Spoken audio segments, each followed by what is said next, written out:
y a des femmes qui sont là, elles veulent faire quelque chose, elles veulent avoir quelque chose pour elles-mêmes. Elles se battent pour faire, mais les moyens ne sont pas là.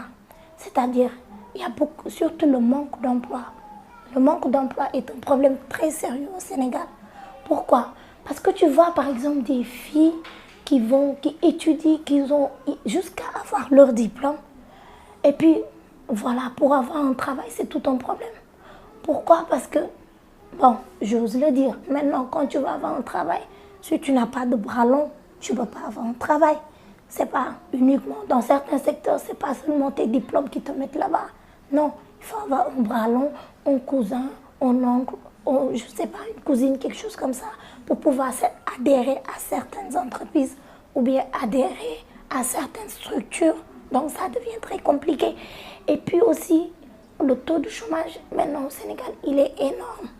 Donc tu vois, les femmes, elles sont obligées de faire certains petits boulots, comme par exemple des femmes de ménage, par exemple les lingères. Il y a des filles du village qui quittent le village pour venir ici, par exemple, à l'université où j'étais. Ils sont là, elles sont là du moins, elles étudient. Mais parfois, par faute de moyens, elles n'arrivent pas à se payer certains documents ou parfois si elles n'ont pas de bourse, ça devient compliqué. Donc pendant les vacances, au lieu de rentrer au village, non, elles restent ici. Elles s'évertuent à faire d'autres petits boulots, d'autres petits emplois pour pouvoir continuer les études, c'est-à-dire acheter les fournitures, acheter le strict minimum. Elles se battent en fait pour pouvoir réussir et atteindre un niveau où n'importe quel homme peut arriver. On est dans un, je peux dire, on est dans un monde où l'homme il est plus évalué, l'homme il est plus considéré, si j'ose dire, que la femme.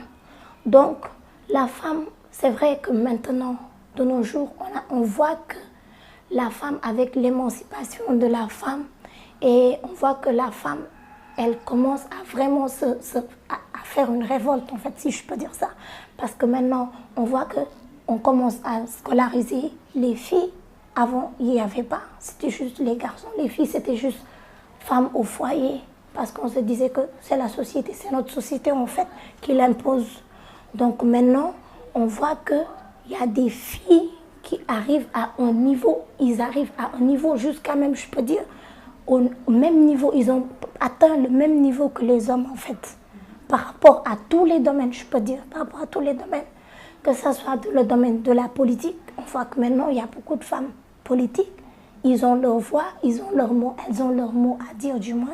Avant c'était le mari qui devait gérer toute la maison, les enfants, la nourriture, le loyer et tout.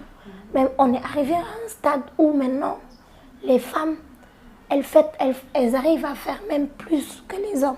C'est-à-dire, tu vois parfois une femme qui se réveille à 4 heures du matin pour aller faire le ménage, quitter là-bas. Elle quitte là-bas pour aller encore faire un autre emploi pour pouvoir aider le mari. Parce que le mari, les hommes d'aujourd'hui, ils ne font pas beaucoup de travail. Ils se limitent juste à le strict minimum.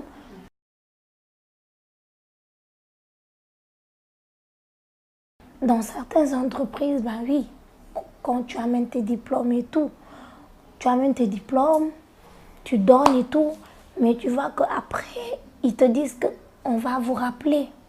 Quand on vous rappelle, on vous dit que oui, votre diplôme n'est pas si chargé que ça, votre CV patati, mais ça peut s'arranger par ceci et cela.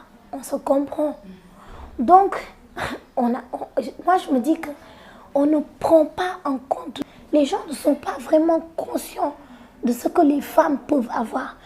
Mais une femme peut avoir un diplôme et un homme, ils ont le même diplôme équivalent. Je te donne un exemple. Ils vont dans une même entreprise. Mais bon, dans certaines entreprises, ils préfèrent prendre l'homme que la femme. Parce qu'ils se disent que le talent que l'homme a, la femme ne l'a pas. Donc il y a certaines personnes qui prennent les femmes comme des objets, je peux dire. On se dit que c'est une femme, elle a eu des diplômes, etc., etc. Mais bon, ça reste une femme. La femme ne pourra jamais être au-delà de l'homme. Tu comprends ce que je veux dire? Donc c'est dans cette société-là qu'on est en train de vivre ce genre de choses.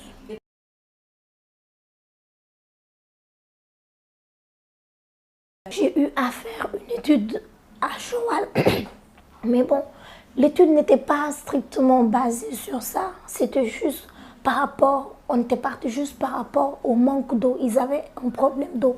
Donc nous, on était juste basé sur le problème d'eau et tout. Arrivé là-bas, arrivé dans cette maison, parce qu'on était allé faire des entretiens et tout avec les habitants du village et tout. Donc arrivé là-bas, il y avait toute la famille et tout.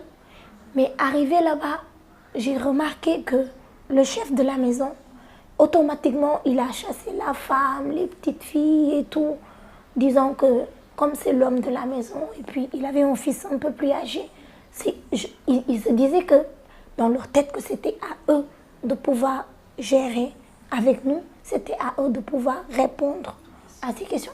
Et pourtant, je me suis dit que non, c'est un problème parce que, ok, l'homme, mais c'est la femme qui utilise plus l'eau que les hommes dans la maison. C'est la femme qui linge, c'est la femme qui cuisine, c'est la femme qui fait plein de choses avec l'eau. Donc elle est plus consciente de la réalité du manque d'eau que l'homme.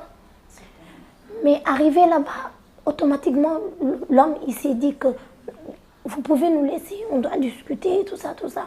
Donc par rapport à cet entretien, on n'a pas eu exactement on n'a pas eu les réponses qu'on voulait exactement.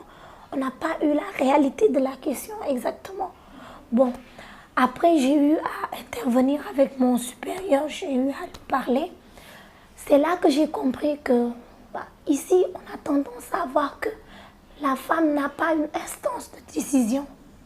Elle ne l'a pas. Je suis vraiment désolée, mais c'est une triste réalité. Mais on remarque que la femme n'a pas une... Tu sais, parfois, on organise des instances de décision, des instances de prise de parole, tout ça. Mais on a tendance à marginaliser la femme, à la mettre de côté, disant qu'elle n'a pas de décision à prendre, elle n'a pas de point de vue. Alors que c'est une très grande erreur parce que moi, je me dis que c'est la femme qui est plus... La femme, elle est directement impliquée avec la réalité de la société, plus que l'homme, en fait. Donc, moi, je me dis que dans certaines prises de décision, dans certaines instances, on doit aussi appeler la femme, on doit aussi chercher à savoir son point de vue, chercher à comprendre. C'est là qu'on pourra, en fait, analyser bien la question du problème.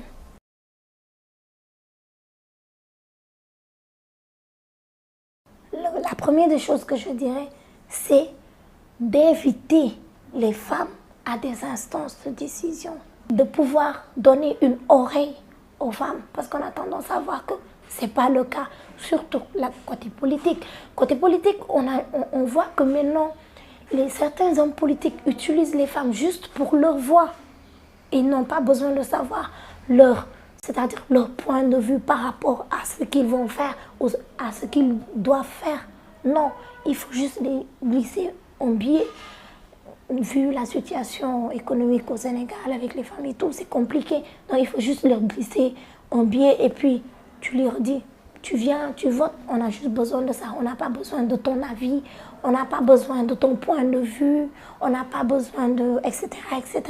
Donc je dirais d'abord, par rapport à ça, je voudrais qu'on écoute plus la femme. On doit laisser les femmes s'exprimer. On doit laisser les femmes donner leur point de vue par rapport à certaines situations. Je ne vois pas que les gens s'en parlent, les gens voient comment la femme a tendance à se sacrifier, à faire certains boulots pour pouvoir s'épanouir ou bien donner l'épanouissement à leurs enfants. Non.